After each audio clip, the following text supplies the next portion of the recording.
Who's the best boxer, in your opinion, right now? European. No, world. Best fighter World. in the world, yeah. I think it's... Brother, stop. I'm too Khabib.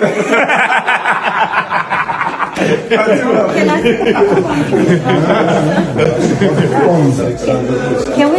We're waiting for his. The debate has been raging for months, and the boxing world was waiting for Oleksander Usyk to finally snap. After making history as the undisputed heavyweight king, many believe seeing him ranked below Terence Crawford was blatant disrespect to his legacy. But when asked about the snub, Usyk didn't lash out or make excuses. He shut down the critics with a response nobody expected. Best boxer, in your opinion, right now? European. No, world. Best fighter World. in the world, yeah. I think it's Terence Crawford. Many believe it's you. Many believe you're the best fighter. No, I'm not No? the best fighter of the world. It's Terence Crawford. Terence Crawford, number one, yeah? Yeah. He's an animal, man. Yeah. I mean, he's so fucking good. He's so good. I mean, think about what that guy has done. He beat AJ twice. He beat Tyson Fury twice. And now he beat Dubois twice. That's crazy. No, it's incredible. Those are two of the best, like, of this era. I think he's one of the best of all time. I really do. I think he's one of the best heavyweights of all time. And his movement is so different. One of the things that was interesting, where they were talking about the fight, and AJ was Tony Bellows was talking about when he fought him, and AJ was saying that when he fought him, it was the most exhausted he's ever been because he's always moving. There's no rest with him. No rest. There's no like time to- constant. There's constant twitching. Under fire the whole time. You're constantly thinking, when is this coming? There's no silent agreements. There's no relaxation. There's no rounds off. Yeah. Everything is he's putting it on you and moving constantly. You know, like I always say, he's like a giant Lomachenko. Got And it. They were both trained by the same guy. Oh, were they? Yeah, Lomachenko's. Usyk didn't just accept the ranking. He admitted something that stunned fans everywhere. The boxing world tilted on its axis when the Ring magazine released its updated pound-for-pound list. For months, Usyk sat comfortably at the top, the man who humbled giants. But when the new list dropped, his name was pushed down to number 2. Any other fighter would have exploded, accusing the rankings of bias, firing off angry interviews, or ranting on social media. Usyk did the opposite. He celebrated the decision. Yeah, I remember. So will you admit that you are a great fighter now? An all-time great? Definitely. Yes. Pound for pound, number one? Who? You? Nah, he says I Crawford. don't know. He says Crawford all the time. It's Terence Crawford. Nah. Pound for pound, number one. Its entire shift was triggered by a historic event that flipped the sport upside down. Terence "Bud" Crawford did the unthinkable. He jumped to weight classes, ignoring physics, critics, and every warning, to challenge the face of boxing Saul Canelo Alvarez. Experts said Crawford was too small, that weight classes existed for a reason, and that he was taking on an impossible task. Could beat Canelo Alvarez. I think he's too small. But then again, I thought he was too small for Spence. So well, shows what I know. Crawford didn't just survive, he dismantled the legend, becoming the first male boxer of the 4-belt era to be undisputed in 3 weight classes. His performance was so precise and dominant that it forced ranking committees into a difficult decision. When the news broke that Crawford had surpassed Usyk for the number 1 spot, reporters rushed to Usyk looking for drama. They wanted controversy, sparks, a rivalry. Instead, Usyk stared into the camera and delivered pure honesty. "He's king," he said, cutting off the interviewer. "For me, pound for pound number 1 is Terence Crawford. I like this man. He is a great fighter, a terribly tough boxer." You're the best fighter. No, I'm not No? the best fighter of the world. It's Terence Crawford. No passive aggression, just respect. Usyk even went further, telling the press that in his own mind, he wasn't even number 2. "For me, maybe I'm number 17, he joked, flashing his iconic gap-toothed grin. It was humility wrapped in confidence. Only a man certain of his greatness can afford to call himself number 17. Hear about being ranked in the pound for pound. Is that also a target, a dream? For me, no. For me, doesn't matter. For me, pound for pound, number 1 is Terence Crawford. I like this man. It's a great fighter. He's a terrible, tough boxer. For me, maybe I'm number 17. Talking about greatness, yeah, Muhammad Ali will go down and he'll always be the greatest.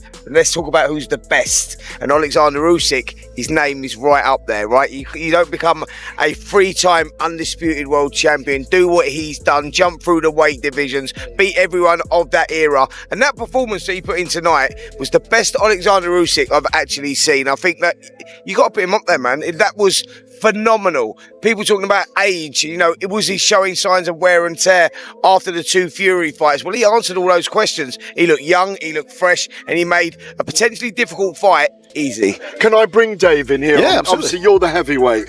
What are you beating Muhammad Ali? What are you beating Evander Holyfield? What are you beating Lennox Lewis? What are you beating George Foreman? It's very difficult to say, and I think very unfair. Obviously with time we've had, there's been improvements in strength and conditioning, nutrition, all the rest of it. On different generations, you cannot compare, and he will go down as one of the best of all time. But does his skill set, I know all those things apart, does he belong in the conversation with those people? Oh, of course. He belongs in the conversation with Sugar Ray Leonard, Ray Robinson. I put him in that bracket, I really do. Because it's 2025 and he's still active, it's difficult to do that. When you tend to appreciate things more when they're gone. So in 20 years' time, I think people will go, Usyk was as good as Robinson, as good as Leonard, but right now it's a bit of a controversial thing to say, but I think he's in that conversation. Usyk called Crawford a crazy man, the highest compliment he could give, praising the American's ability to switch stances and dismantle opponents with a boxing IQ that rivals his own. Terence, it's my friend, but it's crazy man. Listen, I say Terence win.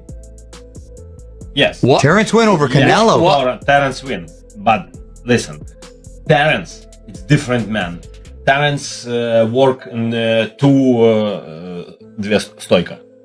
Two sides. Two sides. Right. And right. Switch hitter. Yes. He's a switch hitter. Yes. Right and left. But it's very smart man.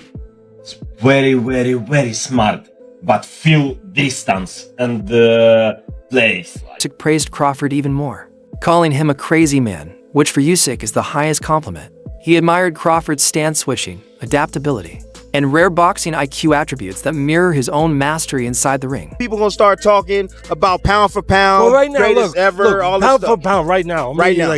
We got, for me, you got Usyk, you got Inoue, and you got Crawford. I got Crawford. Usyk, I think he earned it by what he's done in the heavyweight division. You had Crawford number 2, you had Inoue. Now I got Crawford probably number 1. I mean, it's hard not to, but look, it's hard to, to push aside Usyk too, with everything he's done, unifying the heavyweight title twice for the first time in 25 years, beating bigger guys on their home turf.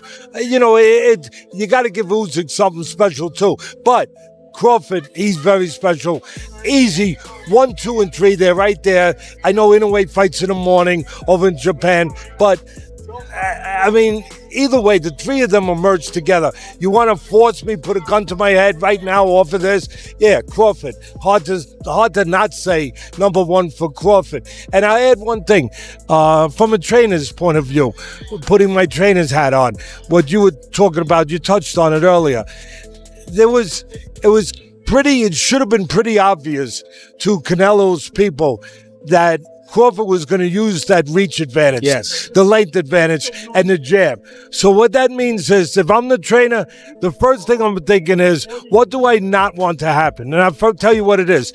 I don't want to get dominated by the jab. I don't want him to control the outside with the jab. So what is the best way to nullify another guy who's got a better, longer... I get it. But what's the best way, if not to nullify it, to calm it down a little bit? Use your own jab. Move your head, use your own jab. This deep mutual respect comes from one shared battle. Both men spent their careers fighting the same myth of belief that a good big man always beats a good little man. This little poor kid from Omaha, Nebraska, set his sights out to be a world champion and had to travel all across the world to go become a world champion. In one night, all his dreams came true. A fighter that they say can't sell or they lose money on, and they say don't have enough personality. It was a sense of me proving everybody wrong that think that I couldn't win. The bigger man always beat the smaller man. I said, everybody just listening to everybody. They just copy and pasting. And they just running with this narrative that the great big man always beat the great little man. We look at all these great fighters that moved up in weight, and it was smaller guys that went into bigger divisions and beat the bigger guy. I think that people just hear things and they just run with it and they don't do their research. Many believe you're the best fighter. No, I'm not the best fighter of the world. It's Terence Crawford. Oleksander Usyk is too humble. He called Terence Crawford. Both Usyk and Crawford have built their legacies on burning that myth to ashes. Crawford's victory speech after beating Canelo captured that perfectly. Standing in the ring with adrenaline still pouring through his veins, Crawford fired back at years of doubt. He spoke about being a poor kid from Omaha, told he had no personality, no fan base, and no chance against the giants of the sport. He attacked the copy and paste narratives that lazy analysts use to dismiss smaller fighters.